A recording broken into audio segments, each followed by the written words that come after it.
You have probably heard this before. Strong people handle their pain alone. Many people wear silence like a badge of honor. And social media often celebrates those who suffer quietly without ever asking for help. And sometimes there is something admirable about that. Not every problem needs to be shared with the world.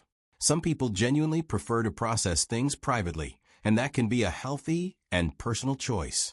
But in many situations, this silence is not strength. It is survival. And over time, carrying pain alone quietly builds into something much heavier. So the real question becomes this: why do so many people suffer in silence even when they do not have to? Psychology actually shows that humans are wired for connection and expression. Holding pain inside for long periods does not make it go away. It makes it grow. So here is what psychology suggests we understand about people who suffer alone and what might actually help. 1. Many people who suffer in silence were never taught that their pain was valid. From a young age, some people learned that expressing emotion caused problems. They were told to toughen up or stop being so sensitive. A lot of people carry this message well into adulthood. They start to believe that their feelings are a burden to others.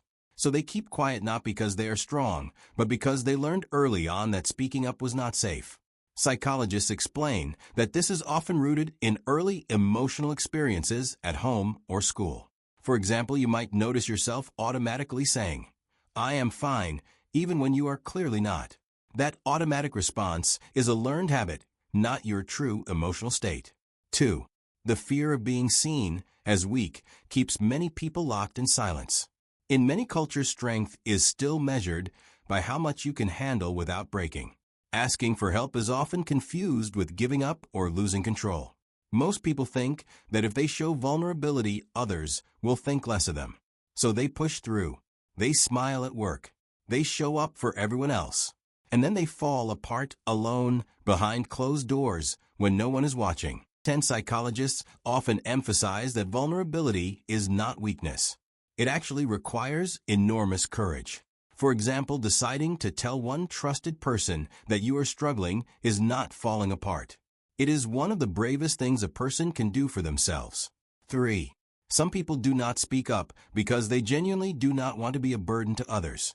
They love the people around them.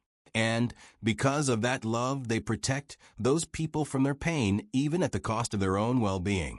A lot of people who suffer in silence are actually deeply caring individuals.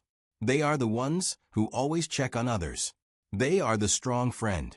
They listen to everyone else's problems, but quietly carry their own alone. Psychology shows that this pattern often leads to emotional exhaustion over time. Giving constantly while receiving nothing is not sustainable. This could look like finally allowing yourself to receive care the same way you so freely give it to others. 4. Not knowing how to name or explain the pain makes silence feel like the only option. Some people suffer deeply but cannot find the right words. The pain is real, but putting it into language feels impossible and exhausting. Most people assume that if they cannot explain what they are feeling clearly, then it must not be serious enough to mention. So they stay quiet. They wait until they understand it better. But that moment of perfect clarity rarely comes on its own. Psychologists explain that you do not need to have everything figured out before reaching out. For example, simply saying, "I have been struggling, and I am not sure how to explain it," is already enough. That sentence alone can open a door that changes everything. 5. Past experiences of reaching out and being dismissed can teach people that silence is safer. If someone once opened up and was met with judgment, minimization, or even laughter, they learned a painful lesson. Sharing equals risk. A lot of people have been burned before. They shared something real and raw and were told to just get over it or that others have it worse. That kind of response does not just sting in the moment. It reshapes how safe a person feels opening up again. Psychologists call this emotional dismissal, and its effects can last for years. If this is your experience, you do not have to share with everyone.